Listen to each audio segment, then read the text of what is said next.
जो स्वतंत्रता के बाद की कविता है उसकी भारतीयता पर हमें बातचीत करनी है। आप लोग दिखने लगे हैं मुझे, तो अ, हम उसी पर बात कर रहे हैं कि कैसे क्या होगा। काफ़ी वक्त, करीब 20 मिनट का समय इधर उधर हो गया, कहीं कुछ टेक्निकल जैसा है।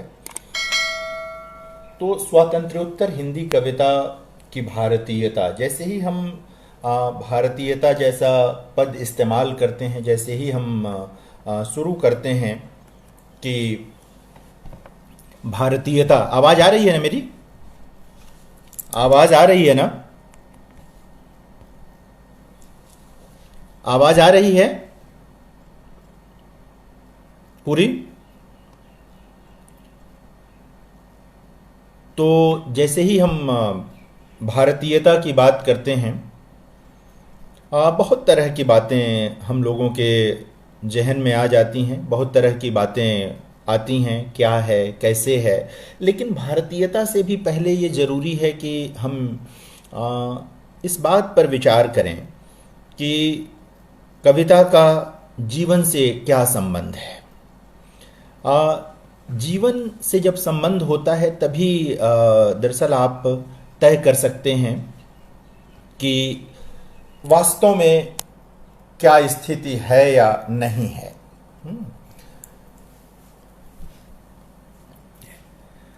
एक अजीब सी बात ये लगती है कि कविता का जीवन से संबंध। अब ये सोचिए कि अगर कविता का जीवन से ही संबंध नहीं होगा तो फिर किससे संबंध होगा, है ना? जीवन से संबंध, एक बहुत तरह की बहसें हमारे वहाँ हिंदी में रही हैं। कला, कला के लिए, कविता का कला से रिश्ता, कलात्मकता, कलावाद, दुनिया भर की चीज़ें रही हैं।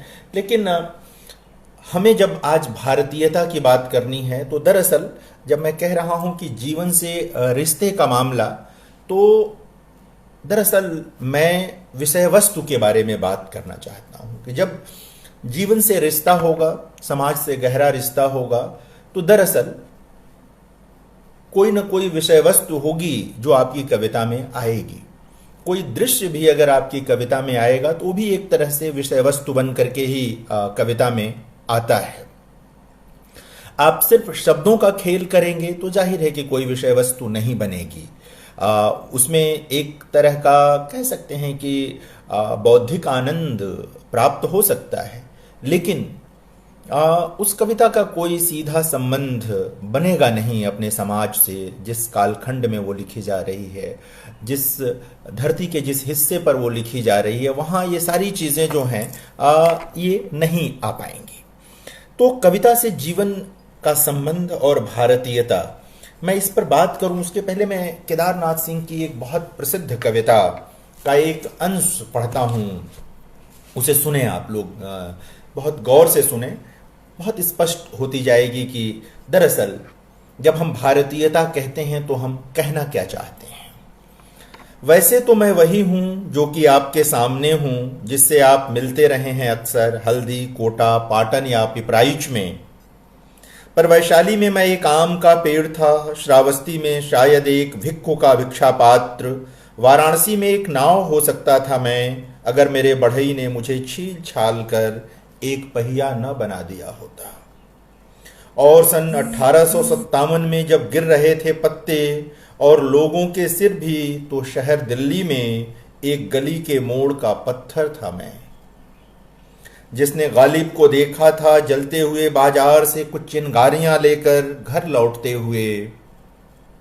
पर देखिए ना, लिखते लिखते अचानक याद आया समरकंद के गणरिये का जरूरी संदेश, न जाने कब से पड़ा है मेरे थैले में, जिसे पहुंचाना था कुशीनारा के पास किसी छोटे से गांव में। और ऐसा भुलक्कड़ हूँ कि झुका हुआ बैठा हूँ मोमबत्ती के सामने और पूरी कर रहा हूँ वह कविता जिसे लिखना शुरू किया था मेरे किसी पुरखे कवि ने शायद सदियों पहले। आपने एक कविता का एक बड़ा हिस्सा सुना और इसे सुनते हुए आपने ये जरूर महसूस किया होगा कि इसमें कई तरह के संदर्भ आ रहे हैं कविता के भीतर। अब इन संदर्भों को अपने जहन में रखिए अपनी स्मृति में रखिए, अपने मन में रखिए, अपने विवेक में रखिए और अपनी खबर नामक केदारनाथ सिंह की इस कविता पर विचार करना शुरू कीजिए। देखिए कि इस कविता में कहीं कोई आत्ममुग्धता नहीं मिलेगी आपको। आप देखिए कि इस कविता में आपको विगत की सार्थकता का बोध मिलेगा, जो बीत चुका है उसकी सार्थकता का बोध मिलेगा। आपको एक क्षेत्र से दूसरे क्षेत्र के बीच जो अनवरत आवाजाही है वो दिखाई देगी। आप देखें कि समरकंद के एक गणेरिये का जो संदेश है, जिसे कुशीनारा यानी कुशीनगर के किसी छोटे से गांव में पहुंचाना है, आप देखें कि कैसे स्थानीयताओं में रहते हुए भी स्थानीयताओं का अतिक्रमण कैसे होता है। वसुधैव कुटुंबकम और क्या है, यही अवधारणा है। आप देखें कि बिना कुछ शोर किए, बिना कुछ अलग से कोई बयान दिए, केदारनाथ सिंह की ये कविता विगत की सार्थकता की बात करती है, आत्ममुग्धता से बिल्कुल विरत है, अलग है। एक क्षेत्र में रहते हुए दूसरे क्षेत्र की व्यापक स्वीकृति का बोध कराती है यह कविता। एक भाषा में दूसरी भाषा के रचनाकार की स्वीकृति, हालांकि मैं मिर्जा गालिब को दूसरी भाषा का कभी नहीं मानता, लेकिन ये तय है कि अब हिंदी उर्दू दो भाषाएं हो गई हैं और वहां पर इस तरह से अपने कवि को याद रखना, ले आना, यह एक बड़ा मसला है। इसको भी देखना। साझी विरासत जो है, जो अपनी एक सामासिक संस्कृति है भारत की, उस संस्कृति का गहरा बोध इन पंक्तियों में, इस कविता में आपको दिखाई देगा। उसको निर्बंध और अकुंठ तरीके से स्वीकार करने की उद्दाम लालसा आपको इन पंक्तियों में दिखाई देती है। ये सारी बातें आती हैं और तब आपको लगता है कि यही भारतीयता है। भारतीयता कभी भी आपको किसी सीमित परिधि में सोचने के लिए आमंत्रित नहीं करती है। भारतीयता हमेशा से विस्तार की आग्रही रही है। कभी वो कोई एक बंधी बधाई सीमा तय नहीं करती है। इसीलिए मैं बार बार कहता हूं, निवेदन करता हूं कि भारतीयता को अगर एक पंक्ति में आपको व्याख्यायित करना हो, भारतीयता को अगर सिर्फ एक वाक्य में कहना हो, तो कहना चाहिए कि अन्य की स्वीकृति, अन्य के लिए अपने जीवन में अवकाश, अन्य के लिए महत्व सृजित करने की लालसा, यही भारतीयता है। यानी कि अन्य के लिए अवकाश सृजित करें, यह भारतीयता है। अलग अलग शब्दों में मैंने एक ही बात की। जब आप दूसरे के लिए स्पेस क्रिएट करते हैं, जब आप दूसरे के लिए अवकाश सृजित करते हैं, तो दरअसल आप सचमुच भारतीय जीवन मूल्य को स्थापित कर रहे होते हैं। भारतीयता कभी भी दूसरे के हक को छीनने की आग्रही नहीं रही है। उसने बराबर, आप देखें, इसीलिए जैसी उदारता आपको भारतीय जीवन दर्शन में दिखाई देगी, वैसी उदारता आपको दूसरी संस्कृतियों में नहीं मिलेगी। मैं ये नहीं कहने जा रहा कि दूसरी संस्कृतियां क्रूर संस्कृतियां हैं, मैं ये बिल्कुल नहीं कह रहा, लेकिन मैं ये कहना चाहता हूं कि आप अपने आसपास के उदाहरणों को देख लें और आप अपनी पूरी परंपरा का उत्खनन करें, आप अपनी पूरी परंपरा को समझने की कोशिश करें और देखें, तो आपको ये मिलेगा कि भारतीयता बराबर दूसरे के बारे में सोचती है, दूसरे के सुख के बारे में सोचती है, दूसरे के उल्लास के बारे में सोचती है। और केदारनाथ सिंह की कविता अपनी खबर भी यही कहते हैं। देखिए ना, शीर्षक है अपनी खबर, लेकिन कवि दे रहा है दूसरों की खबर और बहुत आत्मीयता के साथ दे रहा है, बहुत अपनेपन के साथ दे रहा है। तो एक एक बड़ी चीज जो है ये जरूर रहना चाहिए। और अगर आप भारतीयता देखने निकलेंगे आजादी के बाद की कविता की, देखिए आजादी से पहले की कविता में जब स्वाधीनता आंदोलन चल रहा था, तब उसकी भारतीयता बहुत स्पष्ट तरीके से सामने आ रही थी। हम स्वाधीनता की जब लड़ाई लड़ रहे थे, तो हम अपने स्व की बात बार बार कर रहे थे। बहुत मोटे तौर पर भी कर रहे थे और बहुत महीन तौर पर भी कर रहे थे, उसके स्तर बहुत सूक्ष्म भी थे। लेकिन आजादी के बाद जब अपना शासन हो गया, बहुत सारी चीजें आ गई, साहित्य में भी कई तरह के आंदोलन आ गए, कहने का ढंग बदलने लगा, तब यह देखा जाना बहुत महत्वपूर्ण है कि भारतीयता किस प्रकार अभिव्यक्त हुई है, कैसे आई है। और मैं बराबर कहता हूं कि वह भारतीयता अगर आप एकदम सामान्य ढंग से ढूंढना चाहेंगे तो वह कविता की विषय वस्तु में मिलेगी आपको, कि किस तरह की विषय वस्तु का चयन किया है किसी कवि ने, इससे तय होगा कि उसकी कविता वास्तव में कितनी भारतीय कविता है, कितनी वह अपनी हिंदी की कविता है। सिर्फ कविता, मैं पहले भी एक बार एक व्याख्यान में इसी लाइव के दिनों में कह चुका हूं कि कविता के फॉर्म में लिखी हुई हर चीज कविता नहीं होती। कोई भारत में बैठकर कविता लिख रहा है इसलिए वह कविता भारतीय हो जाएगी, मैं यह नहीं मानता।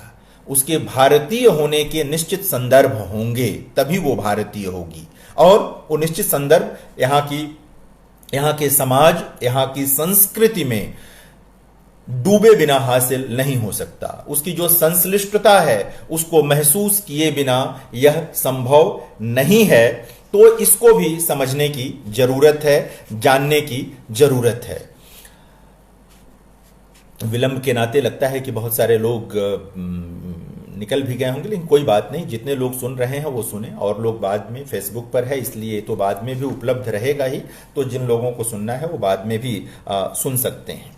तो एक बड़ा मसला है, जैसे अगर मैं याद करूं, त्रिलोचन को याद करूं मैं, अब त्रिलोचन की अगर आप एक लंबी कविता है नगई महरा, आप उस कविता को पढ़ें। पता नहीं आप में से कितने लोगों ने उस कविता को पढ़ रखा है, कितने लोग उस कविता से परिचित हैं, जरूर पढ़िए। तो नगई महरा कविता की पूरी विषय वस्तु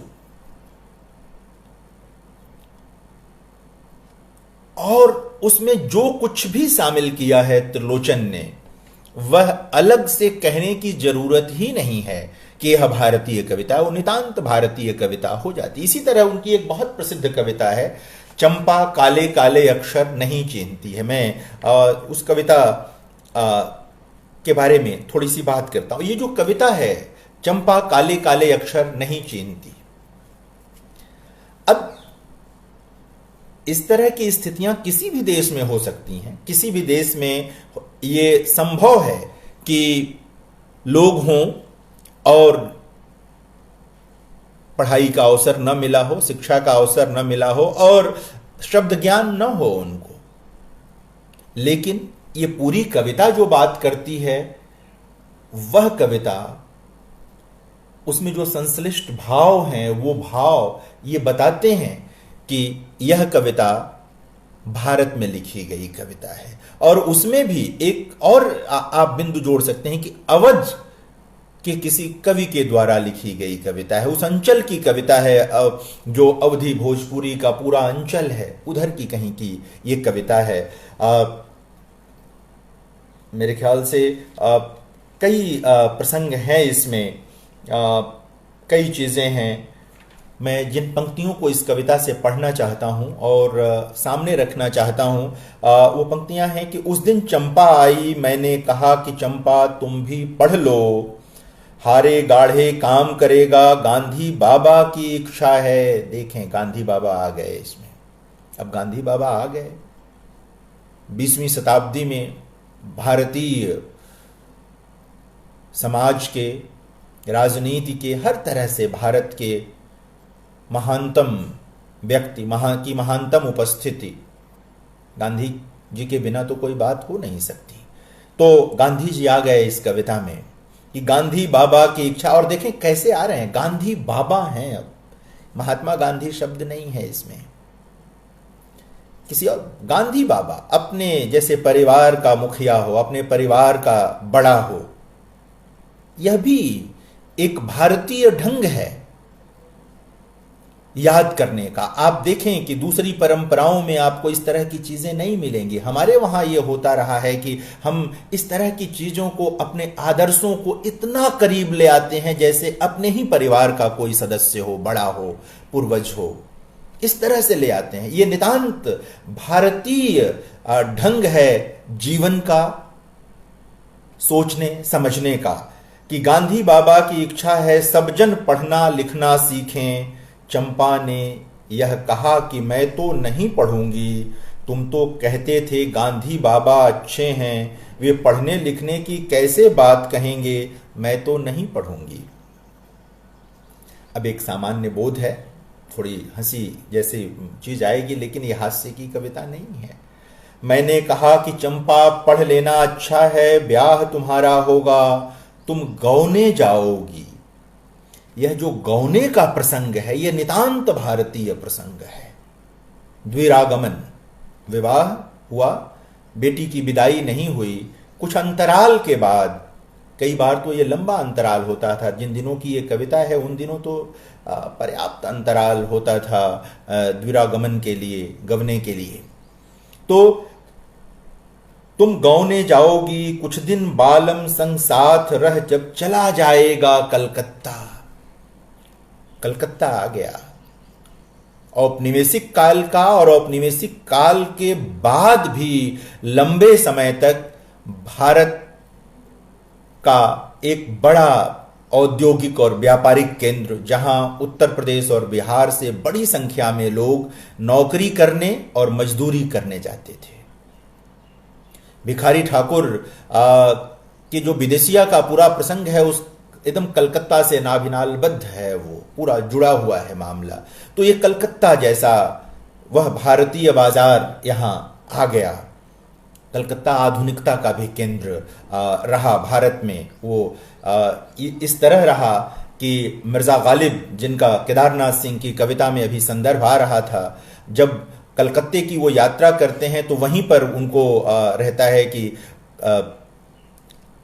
क्या है, काबा मेरे आगे कलीसा मेरे पीछे, वो ये जो पूरा प्रसंग आता है, वहीं जाकर के वो आधुनिकता का बीज लेकर के लौटते हैं। जब वो अपने वजीफे के चक्कर में बनारस होते हुए कलकत्ता पहुंचते हैं, लंबी यात्रा करते हैं और लौटते हैं, तो बहुत कुछ बदल जाता है मिर्जा गालिब में। तो कलकत्ता एक ऐसा भारतीय शहर रहा है जो नवजागरण का केंद्र था भारत में, नवजागरण का केंद्र बना रहा है वो। तो ये एक बड़ा मसला रहा है, ये चीज रही है। तो अब क्या वीडियो दिख रहा है? पुष्पा ठाकुर ने लिखा कि सर वीडियो नहीं दिख रहा है। अब दिख रहा है वीडियो? क्या किसी को दिक्कत हो रही है? कोई और उत्तर आए तब मैं बताऊं कि क्या दिक्कत हो रही है किसी को। शायद नहीं। तो ये मसला इसमें आ जाता है कि तो नवजागरण का, भारतीय नवजागरण का बड़ा केंद्र कलकत्ता इसमें आता है। देखें किस तरह से ये मतलब अलग से कहने की जरूरत ही नहीं रह जाएगी कि यह भारतीय कविता है, भारत के एक कवि की कविता है, ये चीज आएगी। मैंने कहा कि चंपा पढ़ लेना अच्छा है, ब्याह तुम्हारा होगा, तुम गौने जाओगी, कुछ दिन बालम संग साथ रह जब चला जाएगा कलकत्ता। बड़ी दूर है वह कलकत्ता, कैसे उसे संदेशा दोगी, कैसे उसके पत्र पढ़ोगी। चंपा पढ़ लेना अच्छा है। चंपा बोली तुम कितने झूठे हो, देखा हाय राम, तुम पढ़ लिख कर इतने झूठे हो। मैं तो ब्याह कभी न करूंगी, और कहीं जो ब्याह हो गया तो मैं अपने बालम को संग साथ रखूंगी। कलकत्ते में कभी न जाने दूंगी, कलकत्ते पर बजर गिरे। मैं इस कविता की एक और व्याख्या हो सकती है, कलकत्ते पर बजर बिल्कुल नहीं गिरे। ये कविता में उस स्त्री का भाव है, उस लड़की का भाव है जो आया है। आप देखें कि कहने के ढंग में, मुहावरे में, हाय राम। एक बड़ा कारण यही है कि ये जो नितांत भारतीय कविताएं हैं, जिनमें भारतीय जीवन बोध, भारतीय जीवन राग, बहुत गहरे ढंग से अभिव्यक्त हुआ है, उन कविताओं का अनुवाद बहुत मुश्किल है। बहुत मुश्किल है उन कविताओं का अनुवाद। जो लोग बहुत इन सब चीज़ों में नहीं जाते, उनकी कविताओं का अनुवाद बहुत आसानी से हो जाता है। लेकिन जो कवि अपनी जातीय परंपरा से जितना गहरे जुड़ा होता है, जातीय माने अपनी जो राष्ट्रीय परंपराएं हैं, जो वहाँ की जिस अंचल से वो आता है, जिस हिस्से से वो आता है, तो जो कवि अपनी जातीय परंपराओं से जितना गहरे जुड़ा होता है, उस कवि की कविताओं का अनुवाद उतना मुश्किल होता है। और वह कवि एक साथ अपनी स्थानीयता और वैश्विकता दोनों को अभिव्यक्त करता है। देखिए, अगर आप सिर्फ स्थानीय हैं तब भी आपकी कविता का भविष्य बड़ा नहीं हो सकता, उसका वर्तमान भी बहुत प्रभावी नहीं हो सकता। और यदि आप पैदा होते ही वैश्विक हो गए हैं, यानी पहले ही कविता लिखी और स्थानीयता कहीं नहीं है, ये पता लगाना मुश्किल हो कि इस कवि का लोकेल क्या है, ये कवि किस जगह दुनिया के किस हिस्से में बैठकर लिख रहा है, यह पता लगाना मुश्किल हो, तो ऐसी वैश्विकता भी किसी काम की नहीं होती है। उस वैश्विकता से न तो जिस भाषा में वो कविता लिखी जा रही है उस भाषा का भला होता है, न दुनिया का। स्थानीयता के साथ ही वैश्विकता का जब संबंध होता है, जुड़ाव होता है, तभी वो बात बनती है। तो त्रिलोचन की जिस कविता को मैं अभी सामने रख रहा था, चंपा काले काले अक्षर नहीं चीनती, इस कविता का अनुवाद आसान नहीं है, बल्कि मैं कहूँगा कि असंभव की हद तक मुश्किल है। अनुवाद किया जा सकता है, बातें पहुंचाई जा सकती हैं, लेकिन जैसे ही कोई इस कविता को पढ़ेगा, जिस भी रूप में अनुवाद चला, उसे ये जानने में विलंब नहीं होगा कि यह कविता भारत में लिखी गई, ये भारतीय कविता है, हर दृष्टि से भारतीय कविता है, हर दृष्टि से भारतीय कविता है। तो ये चीज जो है, ये बात निकल करके आती है।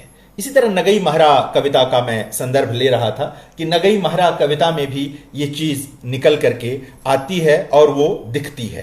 तो ये एक बड़ा मसला है।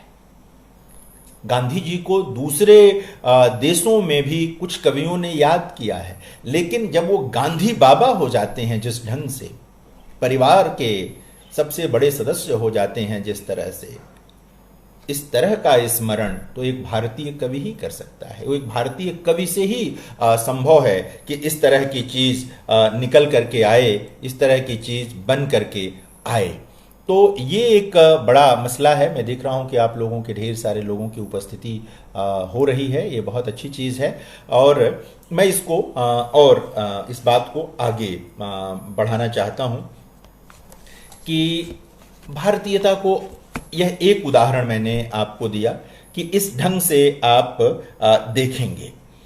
आप देखें, ये स्वाधीनता से थोड़े पहले की कविता, जैसे राम की शक्ति पूजा, मैंने कहा कि स्वाधीनता आंदोलन की कविताएं जो स्पष्ट तौर पे स्वाधीनता आंदोलन की कविताएं हैं और जो मिथकों के सहारे हैं, वहां पर भी अलग से आपको कुछ भी बताने की जरूरत, राम की शक्ति पूजा के बारे में आपको बताने की जरूरत नहीं पड़ेगी कि यह भारतीय कविता है और उसकी भारतीयता को भी अलग से व्याख्यायित करने की जरूरत नहीं पड़ेगी। सरोज स्मृति जो कि एक शोक गीत है, उसको भी अलग से आपको व्याख्यायित करने की जरूरत नहीं पड़ेगी।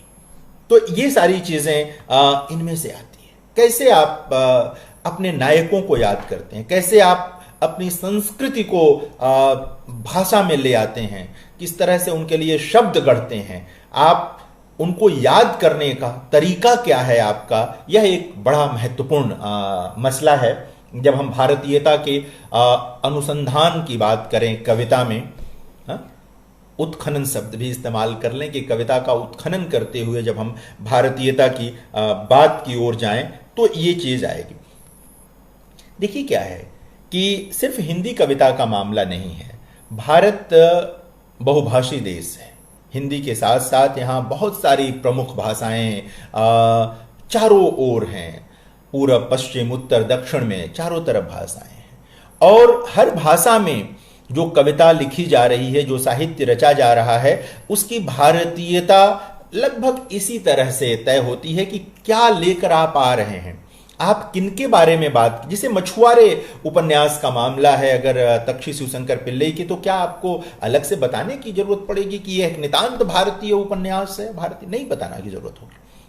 तो इसी तरह से जब कविताओं में आता है, लेकिन ऐसा हुआ हमारी समकालीन कविताओं के साथ, आजादी के बाद की कविताओं के साथ, कि उसमें तमाम ऐसी चीजें आई कि आप ये दावा नहीं कर सकते। उस कविता को किसी ने दिल्ली में बैठकर लिखा हो, किसी ने गोरखपुर में बैठकर लिखा हो, किसी ने पटना में बैठकर, भोपाल में बैठकर लिखा हो, फर्क नहीं पड़ता। वो ठीक उसी तरह की चीज वो न्यूयॉर्क में भी संभव कर सकता था। कहीं उसमें आपको जुड़ाव नहीं दिखाई देगा। वो जो बोध है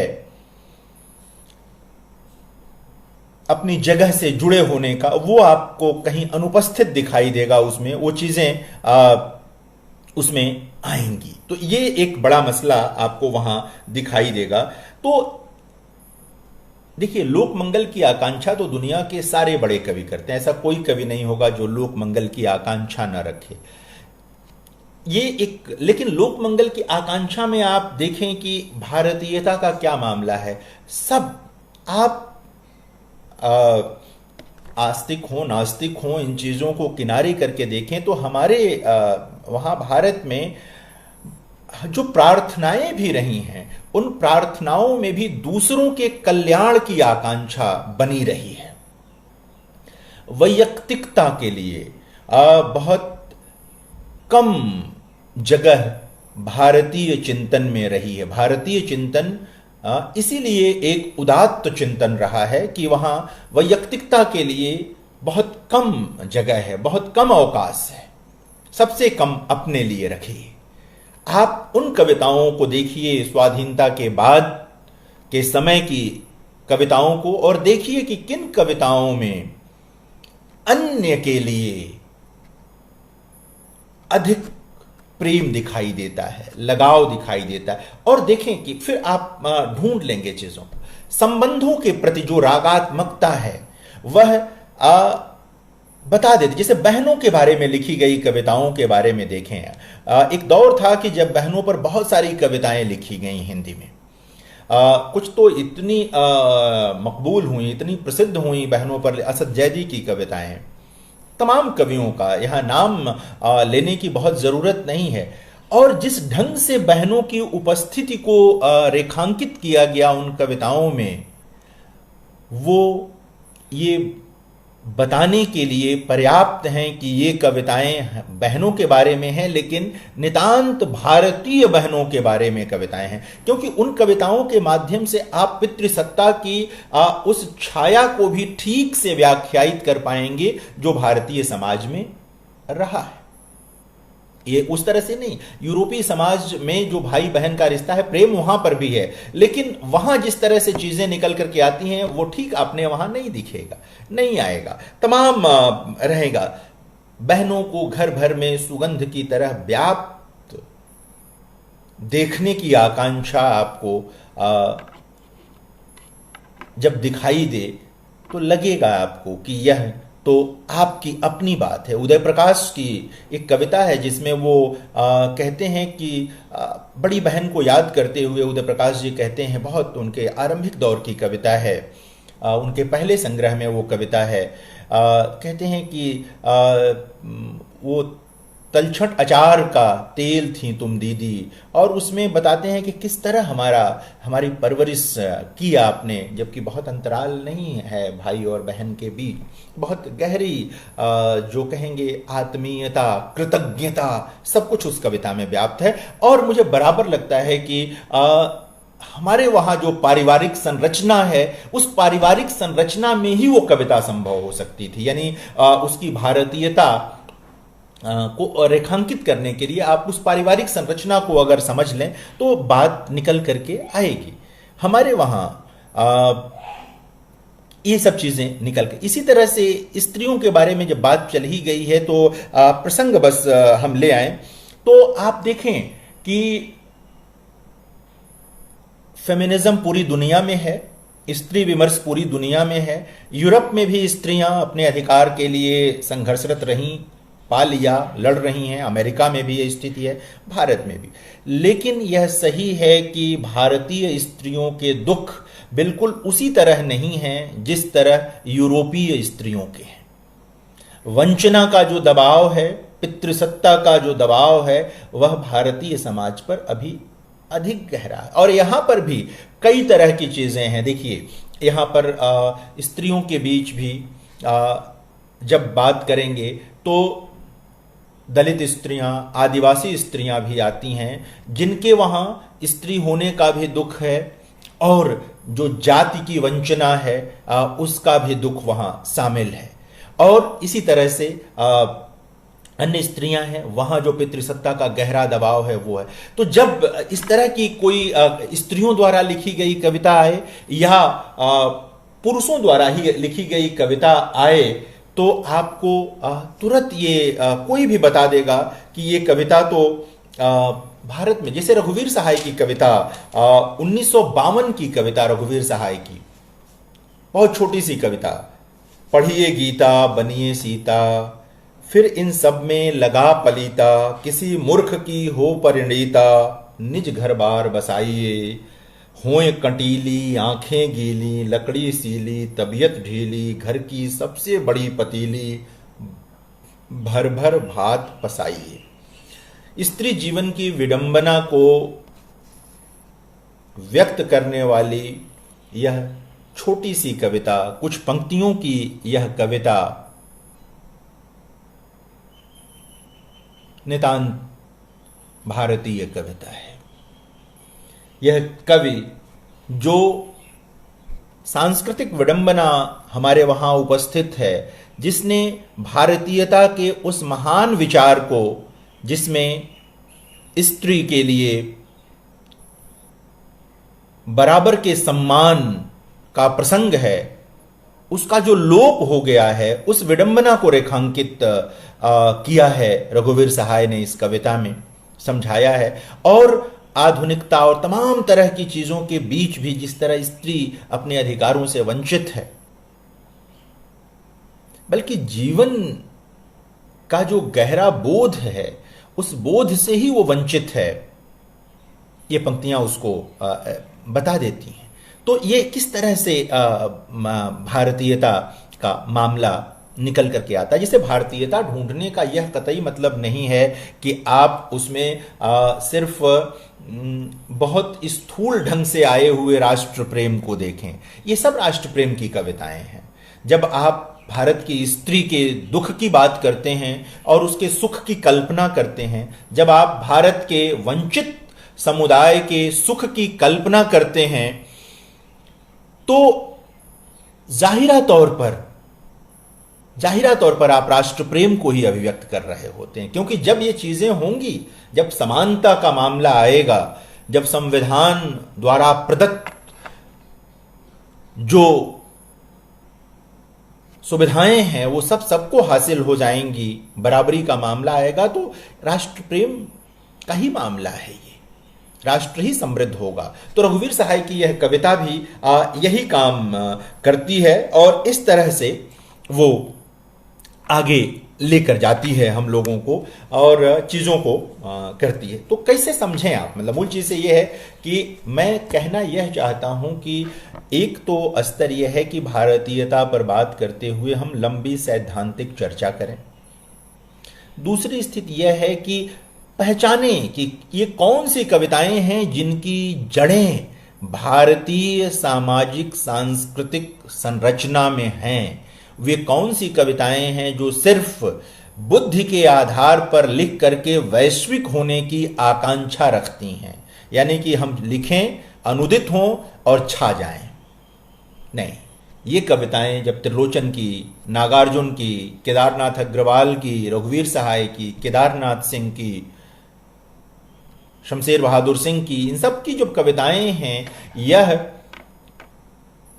विश्व में छा जाने से की आकांक्षा से अधिक अपने समय को, अपने समाज को अभिव्यक्त करने की आकांक्षा रखती हैं, उसमें इसकी लालसा अधिक दिखाई देती है। और यही भारतीयता है, यानी कि जिस समाज में है उसका ऋण तो है। वो उस कविता को लिखने से क्या फायदा? अगर ये केदारनाथ सिंह की जिस कविता से मैंने अपनी बातचीत शुरू की, अगर उसमें ये सारे संदर्भ नहीं होते तो क्या होता? जैसे कुशीनारा का संदर्भ आया, जैसे ही कुशीनारा का संदर्भ आया तो महात्मा बुद्ध अपने आप आपकी स्मृति में आ जाते हैं। पूरी दुनिया को मनुष्यता का संदेश देने वाले महान महात्मा बुद्ध, जिन्हें अब भगवान महात्मा बुद्ध भी मानने वाले लोग हैं, जो बौद्ध संप्रदाय में दीक्षित हैं, तो उनका भी प्रसंग आ जाता है।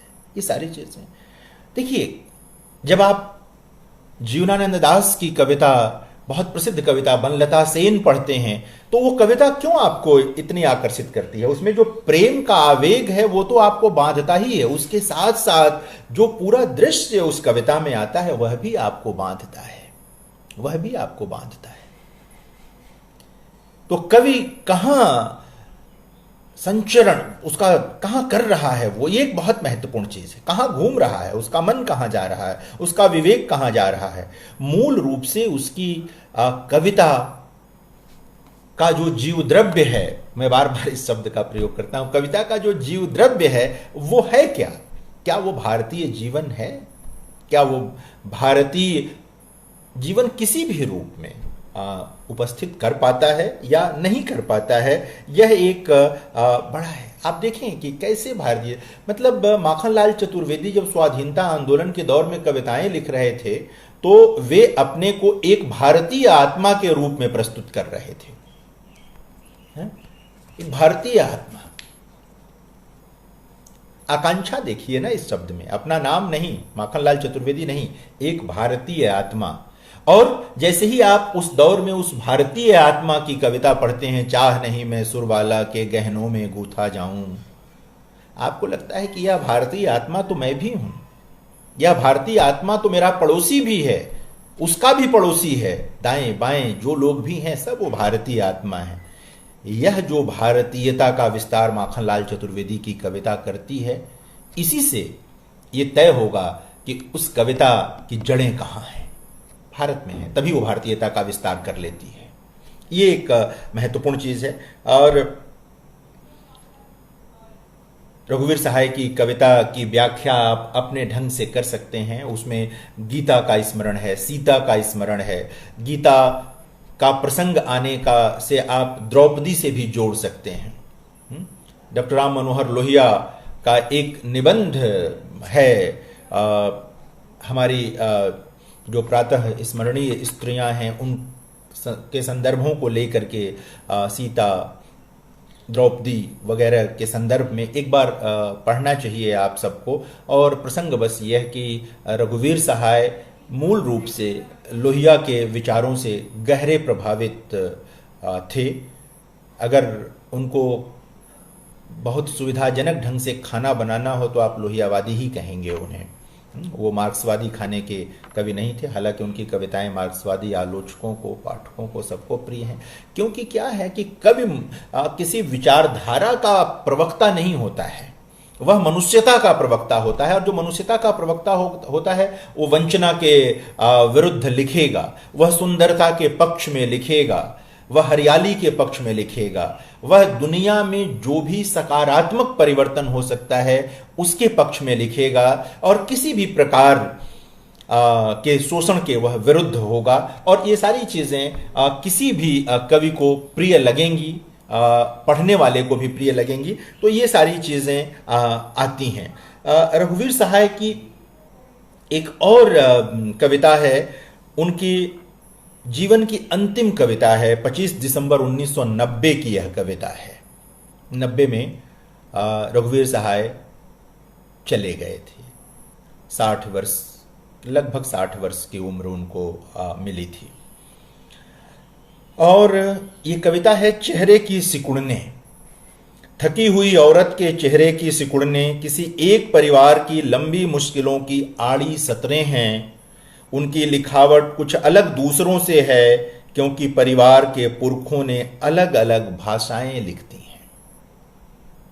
अब देखें आप, इस कविता में भी एक विश्वबोध है, लेकिन इसमें जो स्थानीयता उपस्थित है, आप उसकी अवहेलना नहीं कर सकते, आप उसको नहीं भूल सकते।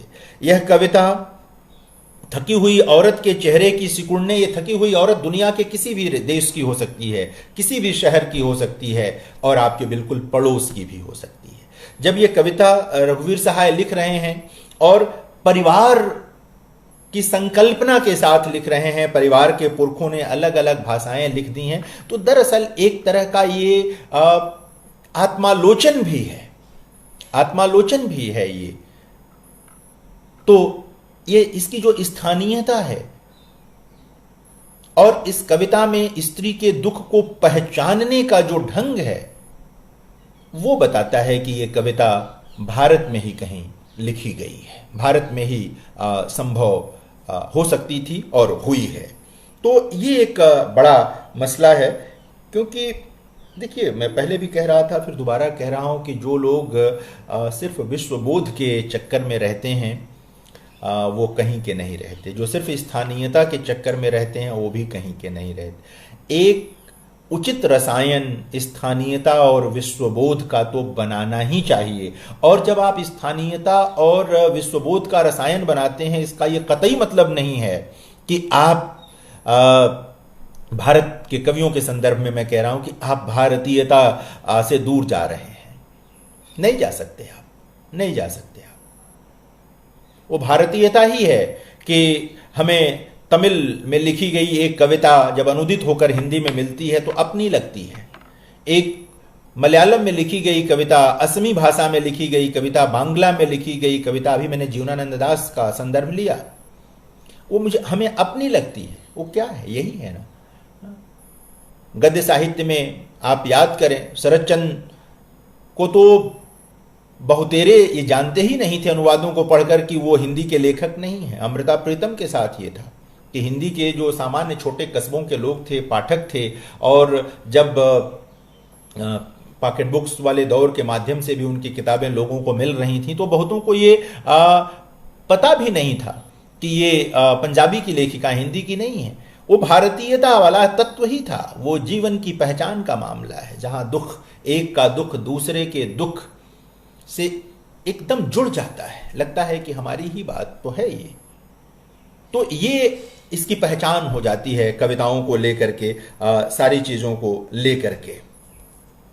मां और पिता पर लिखी गई जो स्वाधीनता के बाद की कविताएं हैं, उनको देखें। मां और पिता दुनिया में हर जगह होते हैं। ऐसा कोई समाज नहीं जहां मां और पिता ना होते हों, समाज ही नहीं बन सकता उसके बिना। लेकिन मां और पिता को याद करने, अंग्रेजी के कवियों के वहां मां और पिता के संबंधों की कविता देखें, आप फ्रांसीसी कवियों के वहां देखें, जर्मन कवियों के वहां देखें, और हिंदी के कवियों के वहां देखें, आप संश्लिष्टता हर जगह होगी। ऐसा नहीं कि उनके संबंध संश्लिष्ट नहीं है, लेकिन आप तुरंत पहचान जाएंगे कि यह जो पिता और पुत्र के बीच का संवाद है, यह मां और बेटे के बीच का जो राग का मामला है, यह नितांत भारतीय है। आप कोई भी मां के बारे में उठाकर कविता पढ़िए, यहां तक कि शिकायत भी की गई हो अगर मां से, तो भी देखें आप, तो भी लगेगा कि यह नितांत, उसका कोई न कोई उसका ऐसा सिरा होगा जो ये बताएगा कि यह कविता, तो कवि का नाम मिटा दीजिए, हटा दीजिए कवि का नाम, पता, फिर भी पढ़ने वाला बता देगा कि इस कविता का लोकेल, वो संभव है कि सिर्फ भारत ना बताए, भारत के भीतर भी लोकेल बताने की स्थितियां आ सकती हैं, क्योंकि कुछ कुछ चीज़ें ऐसी हैं जो पता चल जाता है कि ये तमिलनाडु में संभव हुआ होगा, ये केरल में, ये कर्नाटक में, या कम से कम दक्षिण में हुआ होगा, या पूर्वोत्तर में हुआ होगा, कहाँ हुआ होगा। तो ये सारी चीज़ें रहती हैं, और ये एक कविता के पाठक के तौर पर, कविता हम लोग पढ़ते पढ़ाते हैं, हम लोगों को इस पर ध्यान देना चाहिए। ये इसके बिना बात बनती नहीं है, इसके बिना बात निकल करके आती नहीं है। तो ये एक चीज भी मुझे लगता है कि सामने आनी चाहिए और रहनी चाहिए।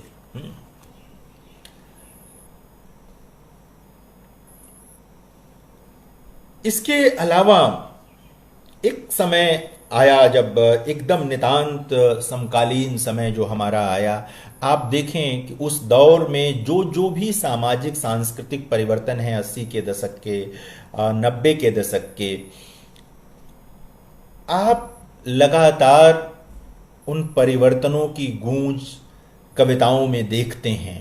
वो अरुण कमल की कविता में हो, जिनके मुंह में कौर मांस का उनको मगही पान। अलग से कहने की जरूरत है क्या कि ये भारतीय कविता है? नहीं ना। ये विडंबना बोध वगैरह जो है वो तो है ही, अपने मतलब पूरी संरचना में ये कविता भारतीय है, पूरी मतलब मुकम्मल जो है वो भारतीय बनकर। राजेश जोशी की कविताओं को आप देखें उसी दौर में, उदय जी का जिक्र मैंने किया ही, स्वप्निल श्रीवास्तव की कविताओं को देखें उसी दौर में। ये चीज़ें आपको मिलेंगी। विनोद दास की कविताओं को आप देखें, बाद में अनामिका की कविताओं को आप देखें। अनामिका की कविताओं में स्त्रियों के जो संदर्भ आते हैं, वो संदर्भ इसीलिए वो इतने महत्वपूर्ण हैं क्योंकि वो संदर्भ कहीं और के हो नहीं सकते। वो बिहार और उत्तर प्रदेश की जो सामाजिक संरचना है, उस सामाजिक संरचना के जो निहितार्थ हैं स्त्री को लेकर, स्त्री के संदर्भ में, वो सब वहां दिखाई देते हैं, वहां अभिव्यक्ति प्राप्त करते हैं।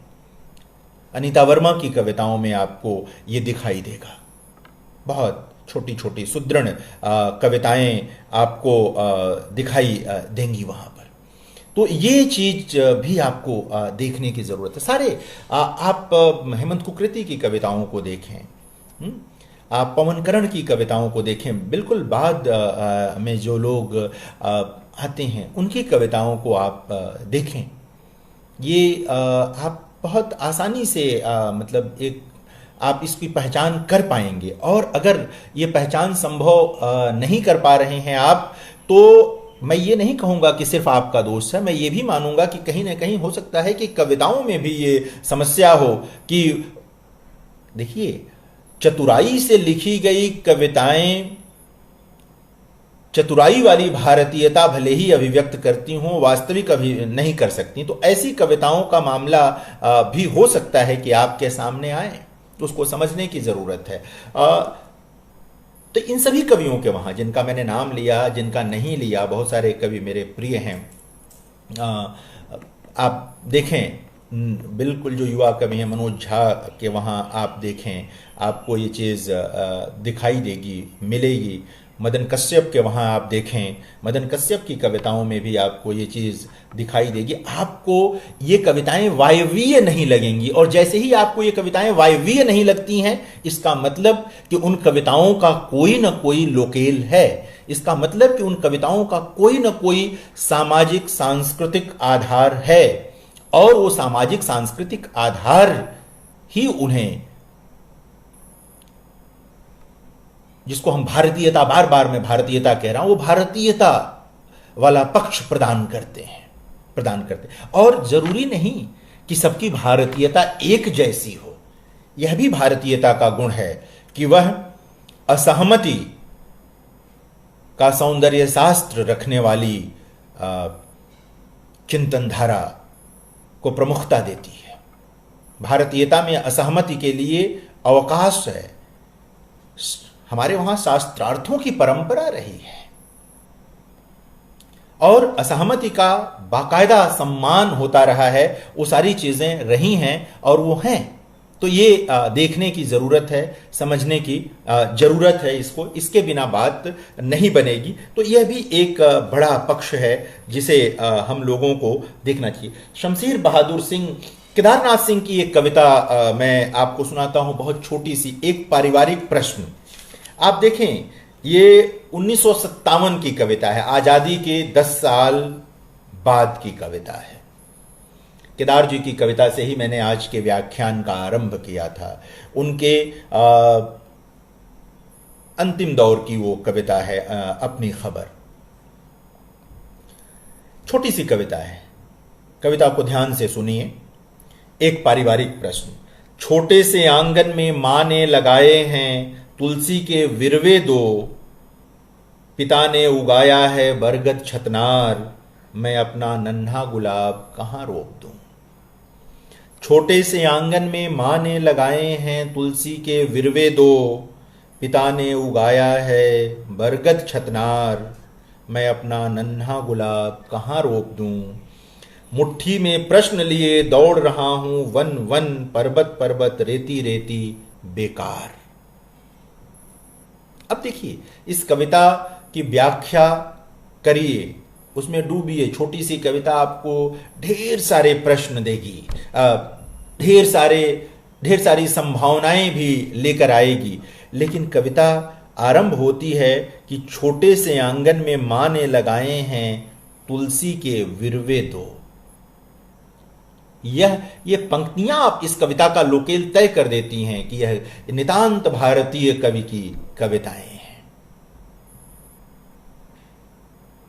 नितांत भारतीय कवि की कविताएं हैं। और इस कविता की भारतीयता को अलग से रेखांकित करने की जरूरत नहीं रह जाती है, वो स्पष्ट हो जाती है, एकदम बिल्कुल आ जाती है। शमशेर बहादुर सिंह की बहुत प्रसिद्ध कविता, जिसे संभव है आप में से बहुत सारे लोगों ने पाठ्यक्रमों में ये कविता पढ़ी हो, आप में से अधिकांश लोगों ने। तो ये चीज जो है, अभी मैं आप लोगों के प्रश्न देखूंगा, कुछ प्रश्न दिखाई दे रहे हैं। मैं अभी शमशेर बहादुर सिंह की कविता है उषा। प्रात नभ था बहुत नीला शंख जैसे भोर का नभ, प्रात नभ था बहुत नीला शंख जैसे भोर का नभ, राख से लीपा हुआ चौका अभी गीला पड़ा है। बहुत काली सिल जरा से लाल केसर से कि जैसे धुल गई हो, स्लेट पर या लाल खड़िया चाक मल दी हो किसी ने, नील जल में या किसी की गौर झिलमिल देह जैसे हिल रही हो, और जादू टूटता है इस उषा का अब सूर्योदय हो रहा है। यह छोटी सी कविता शमशेर बहादुर सिंह की, जो एक पूरा एक तरह से पेंटिंग की तरह यह कविता है, एक पेंटिंग तैयार करती है आपके सामने। लेकिन इस कविता, इस पेंटिंग में जो रंग हैं, जहां जहां ब्रश, जिस इलाके में ब्रश मार रहा है कवि, आप उन इलाकों की पहचान करिए। प्रात नभ था बहुत नीला शंख जैसे, ये कहीं हो सकता है। भोर का नभ, राख से लीपा हुआ चौका। यह प्रसंग नितांत भारतीय प्रसंग है। संभव है भारत के सभी हिस्सों में ऐसा होता हो, लेकिन उत्तर प्रदेश और बिहार में तो अनिवार्य रूप से ये चीज होती ही होती। ये नितांत भारतीय प्रसंग। बहुत काली सिल जरा से लाल केसर से कि जैसे धुल गई हो। ये सारे प्रसंग, ये पूरे बिंब, जहां जहां ब्रश है आप देखिए, ये सारे रंग जिधर जिधर जहां कवि ने मारा है, ये सब देखिए तो आपको दिखाई देगा कि किस प्रकार ये सारे रंग दरअसल भारतीयता के ही रंग हैं। यह कवि एक चित्र बना रहा है, उदात्त चित्र है प्रातः का, भोर का। भोर मुक्ति का भी एक प्रतीक है। लंबी अंधेरी रात के बाद सवेरा, और उस सवेरे में एक लालिमा भी आए। तमाम चीजें, कालिमा फिर लालिमा, ये सारी चीजें हैं। लेकिन अपनी पूरी बनावट और बुनावट में और अपनी अभिव्यक्ति में यह कविता जिन तत्वों से सृजित हुई है, वह भारतीयता से निश्रित तत्व हैं। वो भारतीय जीवन संदर्भों से निःसृत तत्व हैं, उस चिंतन से निःसृत तत्व हैं। ये सारी चीज़ें इसमें दिखाई देती हैं, सारी बातें इसमें निकल करके आती हैं। लगातार ये चीज़ें इसमें बनी रहती हैं, दिखती रहती हैं। तो ये सब चीज़ें दिखाई देंगी आपको। शमशेर बहादुर सिंह, केदारनाथ सिंह, रघुवीर सहाय, त्रिलोचन। आप कुआनो नदी जैसी कविता पढ़िए सर्वेश्वर दयाल सक्सेना की। कुआनो नदी बस्ती के पास बहने वाली एक नदी है। नदी का पूरा लोकेल ही आ गया और उसके बहाने वो अपने समय और परिवर्तन की बात करते हैं। क्या है कि भारत का कभी टेम्स की को बिना जाने समझे अगर टेम्स के बारे में कविता लिखेगा तो वायवीय कविता बन जाएगी ना। हाँ, लेकिन अगर वो कुआनो को और टेम्स दोनों को जानता है और दोनों के किसी अंतःसंबंध को बताना चाहता है तो बात और है। अन्यथा वह कुआनो के बारे में कविता लिखते हुए भी वे उन बातों को कर सकता है जिससे टेम्स के किनारे रहने वाले लोग कुछ कुछ अपने जैसा महसूस कर। पूरा तो नहीं कर सकते क्योंकि लोकेल अलग है। नदियों की त्रासदी का भी मामला अलग अलग है। पुराने ज़माने की बात अलग है, अब तो चीज़ें बदल गई हैं बहुत सारी। हमारे वहाँ नदियाँ सुख का भी कारण है और दुख का भी कारण है। मैंने स्वयं मेरी बिल्कुल आरंभिक कविताओं में से एक कविता गुर्रा नदी है जो मेरे गांव के किनारे बहती है और वह जितने सुख का कारक रही है उतने ही दुख का भी रही है। उसकी बाढ़ में बहुत सारा नुकसान हुआ है, बहुत सारी चीज़ें बीत गई हैं, चली गई हैं।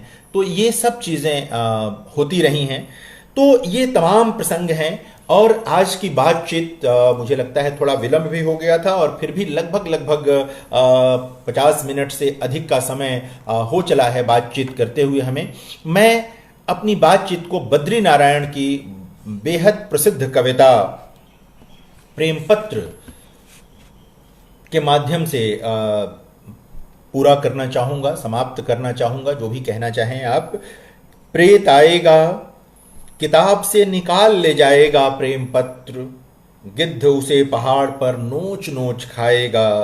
चोर आएगा तो प्रेम पत्र चुराएगा, जुआरी प्रेम पत्र पर ही दांव लगाएगा। ऋषि आएंगे तो दान में मांगेंगे प्रेम पत्र, बारिश आएगी तो प्रेम पत्र ही गलाएगी। आग आएगी तो जलाएगी प्रेम पत्र, बंदिशें प्रेम पत्र पर ही लगाई जाएंगी। सांप आएगा तो डसेगा प्रेम पत्र, झिंगुर आएंगे तो चाटेंगे प्रेम पत्र, कीड़े प्रेम पत्र ही काटेंगे। प्रलय के दिनों में सप्तर्षि मछली और मनु सब वेद बचाएंगे। कोई नहीं बचाएगा प्रेम पत्र, कोई रोम बचाएगा, कोई मदीना, कोई चांदी बचाएगा, कोई सोना। मैं निपट अकेला कैसे बचाऊंगा तुम्हारा प्रेम पत्र। अब अलग से कहने की जरूरत नहीं है कि यहां पर प्रेम पत्र जो है वो अस्मिता, निजता और अपने बचाव की छटपटाहट का प्रतीक है। जो सारे संदर्भ हैं वो संदर्भ भी आप देखिए। इन संदर्भों में बहुत सारे प्रसंग आएंगे। इसमें रोम बचाने का भी मामला है और इसमें वेद बचाने का भी प्रसंग है। कई संदर्भ आते हैं, लेकिन इस संश्लिष्टता में भी यह तो स्पष्ट है कि प्रेम को लेकर के भारतीय समाज में कदाचित अभी तक जिस तरह की सोच व्याप्त है, उस सोच की सही अभिव्यक्ति इस कविता में हुई है। संभव है कि आज की तारीख में इस कविता को आप नए ढंग से पढ़ लें। भूमंडलीकरण का दौर है, ग्लोबलाइजेशन का दौर है, इसमें इस कविता को अलग ढंग से पढ़ लें। लेकिन यह कविता प्रेम के बहाने मुक्ति का एक पाठ सृजित करती है, वो लेकर के आती है और इस कविता के संदर्भ इस कविता को भारतीयता से जोड़ देते हैं, भारतीयता में ले आते हैं। उसके सकारात्मक और नकारात्मक दोनों सकारात्मक पक्ष हैं और तमाम वजहों से जो नकारात्मकता सी आ गई है उस ओर भी यह कविता संकेत करती है, ले जाती है। तो मित्रों, आज हम लोगों ने स्वतंत्रता के बाद की जो हिंदी कविता है और मुख्य रूप से जो समकालीन हिंदी कविता है उस पर बातचीत की, उसकी भारतीयता पर बातचीत की। मुझे उम्मीद है कि इस बातचीत से शायद आप लोगों को फ़ायदा हुआ होगा। यदि कोई और सवाल हो, कोई बातचीत हो, तो हम लोग इस बात को आगे बढ़ा सकते हैं। आप में से अधिकांश लोगों ने जो बातचीत की है और लिखा है वो लगभग मेरी बातों के समर्थन में ही कहा और लिखा है। मैं सबके नाम देख पा रहा हूँ यहाँ पर। परसोत्तम भी हैं, अविनाश मिश्र हैं, तबरेज़ अली, शेर सिंह, भावना, सुरेश, प्रियंका, भगवती, विनीता, मंगलम, अरुण कुमार, शंभुनाथ मिश्र, सब लोग इसमें दिखाई दे रहे हैं। कुछ नाम वंदना भी दिख रही हैं, प्रदीप कुमार दिख रहे हैं, चैन सिंह हैं इसमें, पम्मी कुमारी हैं, पुष्पा ठाकुर हैं, अनीशा पहल हैं, अरुण पांडे हैं। सब लोग सोच समवाय के साथी तो हैं ही, बहुत सारे लोग दिख रहे हैं। सबका नाम, रीता गुप्ता है, शायद मैं राज शर्मा है, शायद सबका नाम ना आ पाए, और कुंदन सिद्धार्थ जी दिख रहे हैं, सविता श्रीवास्तव दिख रही हैं, अर्जुन तद्वी दिख रहे हैं, तद्वी प्रवीण वर्मा दिख रहे हैं। और प्रवीण वर्मा ने लिखा है, आपकी कविताओं में भी भारतीय संस्कृति का वर्णन बहुत सुंदर है। उगती हैं धान कभी काटती हैं, वाह, आपने मेरी बहुत पुरानी कविता का संदर्भ लिया भाई। हाँ, प्रवीण वर्मा जी, आपने मेरी बहुत पुरानी कविता का लेकिन कविताएं कब पुरानी होती हैं? कविताएं तो बराबर जब भी उनको पढ़ा जाए, जब भी लिया जाए तो है। ये हम आशा भंडारी भी हैं, वो भी दिख रही हैं इस पर। कुंदन सिद्धार्थ भी हैं जो हमारे समय के एक बहुत अच्छे कवि हैं और लिख रहे हैं, सारी चीज़ें हैं। तो आप सब लोग उपस्थित हुए, आप लोगों से ये बातचीत हुई, और तकनीकी नीरज शर्मा दिखाई दे रहे हैं। तो जाहिदुल तो हैं ही, और वंदना प्रसाद एकदम आरंभ में ही जुड़ गई थी। तो विलंब तो हो गया था 15-20 मिनट का तकनीकी कारणों से, लेकिन मुझे लगता है कि लगभग 1 घंटे की बातचीत हम लोगों ने कर ली है। और मेरा नंबर आप में से अधिकांश लोगों के पास है। जब भी कोई अगर लगे कि इस विषय पर और कोई बातचीत करनी है, बहुत सारे बिंदु हैं अभी मैं और कहना चाहता हूँ, और सारी चीज़ें हैं, लेकिन वो फिर कभी। आज के लिए बस इतना। धन्यवाद, नमस्कार।